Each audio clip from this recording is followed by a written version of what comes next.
Assalamualaikum warahmatullahi wabarakatuh. Salam sejahtera bagi kita semua. Hari ini, tanggal 27 Desember 2020, akan dilaksanakan presentasi hasil observasi perusahaan home industri Kupas Rajungan di Rembang. Dan perkenalkan, nama saya Widya Listiana Tias, kelas 5A, Pendidikan Biologi Universitas PGRI Semarang, NPM 183-2001. Dalam kesempatan kali ini, saya ingin mengucapkan terima kasih kepada dosen Ibu Reni Rahmawati, SPD MPD, selaku dosen Manajemen Sumber Daya Manusia. Terima kasih telah mempersilahkan saya untuk presentasi. Dalam presentasi kali ini, saya akan membahas tentang pengelolaan manajemen sumber daya manusia di perusahaan home industri Kupas Rajungan Rembang. Langsung saja saya akan membahas poin yang pertama, yaitu ada pendahuluan yang mencakup latar belakang, rumusan masalah, tujuan, dan manfaat. Poin yang kedua ada hasil penelitian, dan yang ketiga yaitu kesimpulan. Yang pertama ada latar belakang.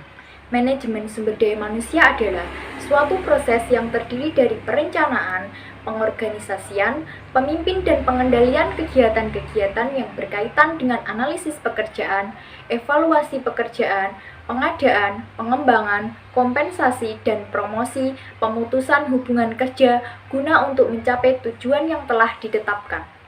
Unsur-unsur dalam manajemen sumber daya manusia itu ada 6, yaitu man, money, market, methods, material, dan mesin. Kesatu paduan dari unsur-unsur inilah yang nantinya membawa organisasi atau suatu perusahaan dapat mencapai tujuan yang diinginkan. Salah satunya yaitu unsur yang membawa organisasi atau perusahaan untuk mencapai tujuan, yaitu man, manusia. Karena semua unsur mampu dikembangkan tanpa ada peran aktif dari unsur man atau manusia. Mengkaji lebih dalam tentang manusia memiliki sumber daya yang telah mesti dikembangkan dalam sebuah manajemen.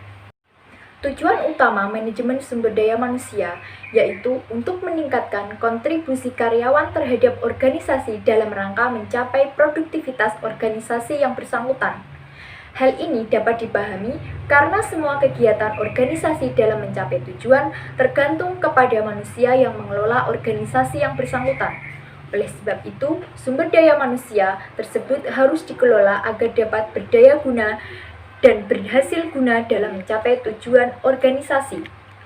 Selanjutnya, rumusan masalah. Bagaimana pengelolaan manajemen sumber daya manusia pada perusahaan home industri Kupas Rajungan Rembang? Tujuannya untuk mengetahui pengelolaan manajemen sumber daya manusia pada perusahaan Kupas Rajungan Rembang. Manfaat, melalui observasi, mahasiswa mampu meningkatkan pengetahuannya dan pengalaman tentang penerapan manajemen sumber daya manusia beserta hambatan-hambatan yang terjadi pada perusahaan tersebut. Sehingga hal tersebut dapat dijadikan sebuah dasar pijakan untuk melangkah demi menyongsong masa depan yang lebih baik. Selanjutnya, bab 2 ada pembahasan. Tujuan didirikan perusahaan untuk menciptakan lapangan pekerjaan, untuk membantu perekonomian tetangga, untuk perekonomian owner sendiri.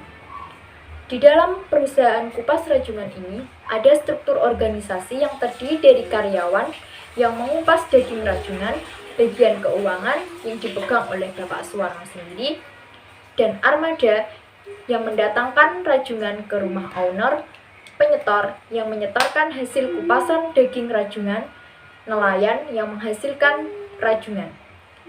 Cara merekrut karyawan dengan cara menginformasikan ke tetangga atau karyawan lama bagi yang butuh pekerjaan ditampung di Kupas Rajungan Bapak Suwarno. Interview untuk karyawan baru ada pelatihan 2-3 bulan, biaya ditanggung bapaknya sendiri, dipisahkan tempatnya, tidak langsung bergabung dengan karyawan lama. Selanjutnya, dalam perusahaan home industry Kupas Rajungan di Rembang ini, pengalaman bagi karyawan yang telah selesai mengikuti pelatihan dikelompokkan sesuai dengan keterampilan masing-masing karena dalam kupas rajungan tersebut, setiap meja mengupas bagian yang berbeda-beda. Kurang lebih ada 5 bagian, yaitu jumbo, flower, sumpit, spesial, dan petsi. Hak pegawai menerima upah yang layak untuk cuti libur terserah sama karyawan. Dari Bapak Suwarno tidak membatasi, diberi kebebasan untuk kupas rajungan di tempat lain jika di kupas rajungan Bapak Suwarno sepi. Jumlah karyawan terdiri dari borongan 20-25, berasal dari tetangga sendiri dan masyarakat sekitar. Usia karyawan dipilih lebih muda karena buat keamanan kerja. Kalau tua takut rentan jatuh atau risiko yang lain. Gaji karyawan borongan per kelompok biasanya dihitung jumlah per kilo rajungannya. Untuk 1 kilo rajungan berkisar sekitar 20-26. Bonus karyawan biasanya berupa tunjangan hari raya atau THR. Selanjutnya ada peringatan karyawan. Jika ada karyawan yang melakukan kesalahan dan datang terlambat, beliau hanya memberi masukan, tidak peringatan. Karena menurut beliau, kalau diberi peringatan tidak enak sama ibu-ibu. Kendala perusahaan, keuangan dari pabrik macet, harga pembelian dan penjualan tidak seimbang. Strategi yang diterapkan terhadap para pesaing yaitu karyawan yang sudah bekerja di perusahaan kupas rajungan Bapak Suwarno dibuat senyaman mungkin, dianggap sebagai keluarga sendiri.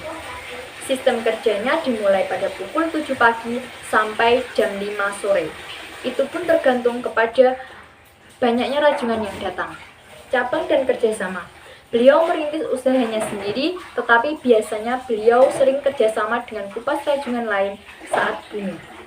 Bidang yang ingin dikembangkan untuk meningkatkan kualitas perusahaan yaitu bahan baku, terutama nelayan, agar dapat menambah volume pendapatan bahan baku. Yang terakhir, dapat disimpulkan bahwa perusahaan kupas rajungan merupakan perusahaan yang bergerak di bidang pengupasan daging rajungan yang terdiri dari 5 bagian, yaitu jumbo, backfin, spesial, flower, dan claw meat. Dari pembahasan yang telah dipaparkan tadi dapat ditarik kesimpulan bahwa pengelolaan sumber daya manusia pada perusahaan home industri kupas rajungan sudah cukup baik, seperti contohnya melakukan pelatihan untuk meningkatkan kemampuan tenaga kerja serta untuk mengembangkan kinerja tenaga kerja lama dan karyawan dan peringatan karyawan. Saran sebaiknya, perusahaan home industri kupas rajungan meningkatkan efisiensi kerja dan tiap bagiannya seperti perencanaan keuangan, meningkatkan kegiatan pemasaran. Perluasan pemasaran sangat diperlukan untuk mengurangi ketergantungan terhadap pengepul supaya mereka tidak kalah dalam menentukan harga.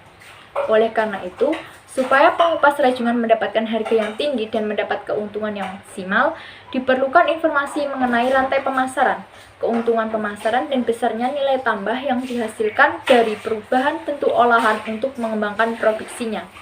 Peningkatan sumber daya manusia harus dilakukan yang berguna demi kemajuan perusahaan tersebut. Demikian presentasi dari saya, kurang lebihnya mohon maaf. Sekian dan terima kasih. Wassalamualaikum warahmatullahi wabarakatuh.